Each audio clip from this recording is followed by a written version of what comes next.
From economic policies to border security, the president's speech has sparked reactions, of course, across the political spectrum. Joining us now, New Jersey State Senator Mike Testa, a Republican representing the first legislative district. Senator Testa, I made you Tesla. I made you the the great electrician. Thank you for being with us this morning as we unpack the president's remarks and what they mean for New Jersey and the nation. Good to have you with us this morning. Thank you for having me. Senator, you were watching last night as I was. That's why I'm thumpering left and right because I got about an hour's sleep. You probably had the same. President Trump spoke to Congress, of course. What was your takeaway versus, say, the governors? Look, I think my takeaway is that America is in fact back. President Trump gave a very powerful message that we are going to remain strong on our border. We are going to boost the economy. We are going to bring manufacturing back.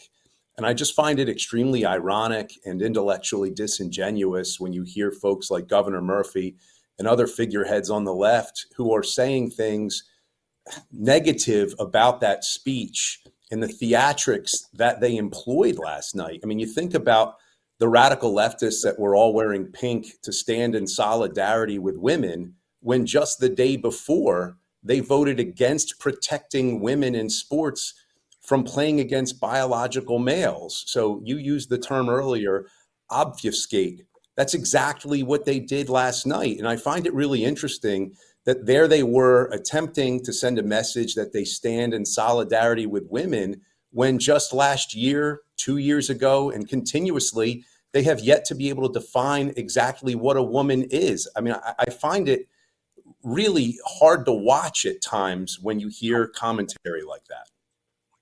You know, Senator, in the 70s and 80s, when I was growing up, the Democrats were the hip young party, if you will.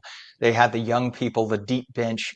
Today, they look like a bunch of old, put them out in pasture hags with these old concepts. And when even they think it's hip and cool to curse, like we've never heard shit and we've never heard bitch and we've never heard the f bomb, etc. I won't spell that out. But they think that's cool and hip. And you know, that's the way you get in touch with the young folk. They are so out of touch and inorganic. I mean, to have the likes of a Pocahontas saying shit, like, A, we've never heard it. We're going to be so shocked by it. And the idea that she thinks that's going to make her look hip, cool, and with the kids, it's just so laughable. And this is the way they think they're going to get back in good graces with the American people. I mean, it shows their absolute cognitive dissonance. They did not receive the message in November of 2024 when the United States of America overwhelmingly voted for President Donald J. Trump to make him the 45th and 47th president of these United States. And this isn't lost on me that now all of a sudden the Democrat Party is cool with cursing. You know, I grew up in the 80s and 90s, and I remember when Tipper Gore she led the brigade to make sure that, you know, parental advisory lyrics were put on all of the rap albums that I really liked. All that did for me as a kid was tell me which albums to buy, pretty much, which ones I was going to really like. So I find it really interesting that Pocahontas and, you know, Spartacus are now, you know, using the S word and trying to connect with young people. Again, it's all theatrics with them. None of it is real. It is all plastic. It's all fake.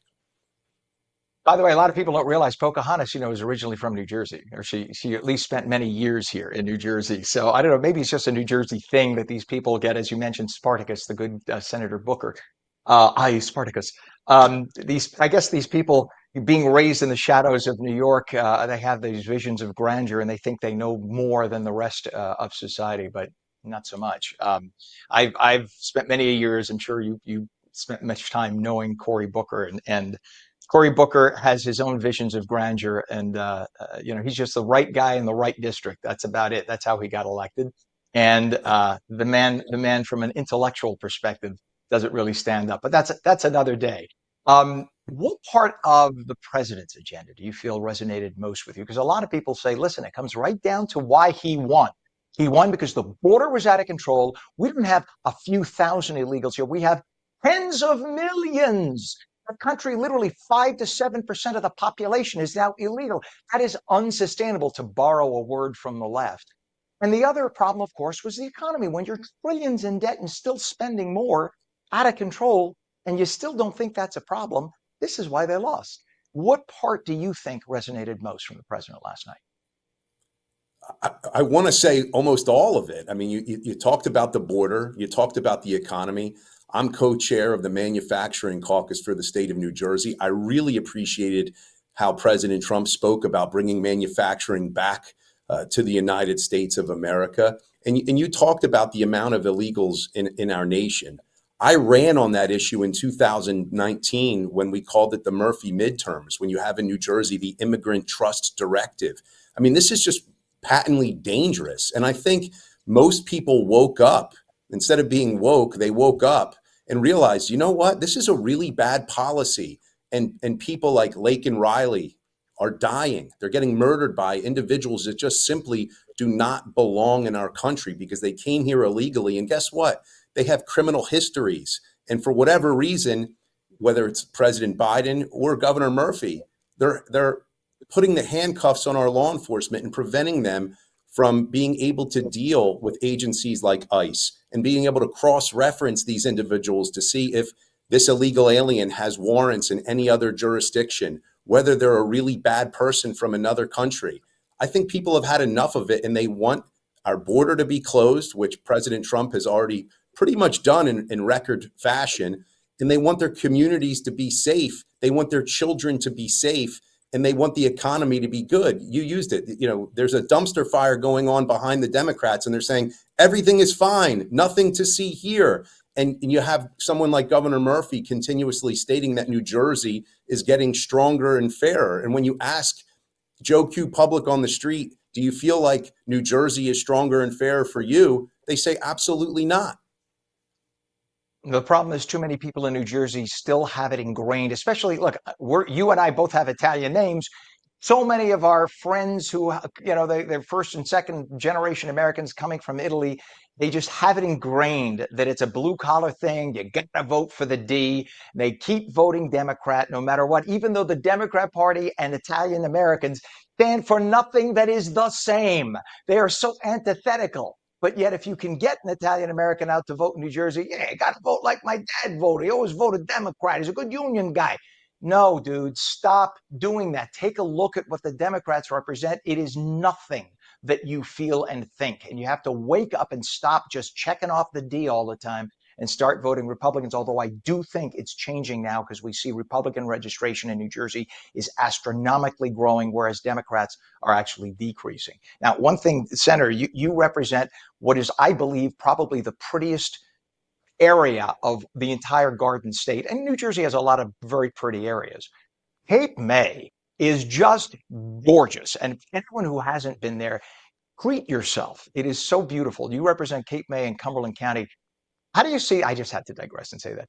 Do you see the president's proposals on tariffs, federal workforce changes, infrastructure directly impacting the people in the district there? Look, I mean, the tariffs are absolutely going to affect everybody, but if even if we see a dip, which is predicted, I think it's going to get everybody into realizing what they've been calling fair trade hasn't been fair trade, because fair trade only exists if you have the same level of regulations and pay. Think about, emissions, carbon footprint. You have to have the same regulations on both sides in order to be fair trade. And I think you're going to see what's going to happen. President Trump knows how to make a deal. His book is called The Art of the Deal for a reason. He's made them all of his life. And I think if we give him a little bit of time, I mean, for crying out loud, how long were we told about President Biden that he's ultra competent and everything's working?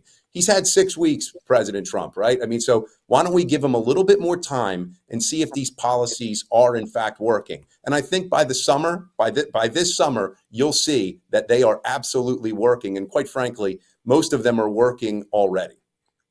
Yeah, you're a little younger than me. I'm 57 years old. I remember under Reagan, they did this to him. He came in under the malaise of President Carter when we were told literally America's best years were behind us. And the country was just in huge deficits, much like now. We had odd and even gas days. In order to fill your car with gas, based on the end of your license plate, you could only go to a gas station on odd days or even days. So if your license plate ended in a 7, you could only go on an odd day, like Tuesday, Thursday, Saturday, or whatever, and get gas.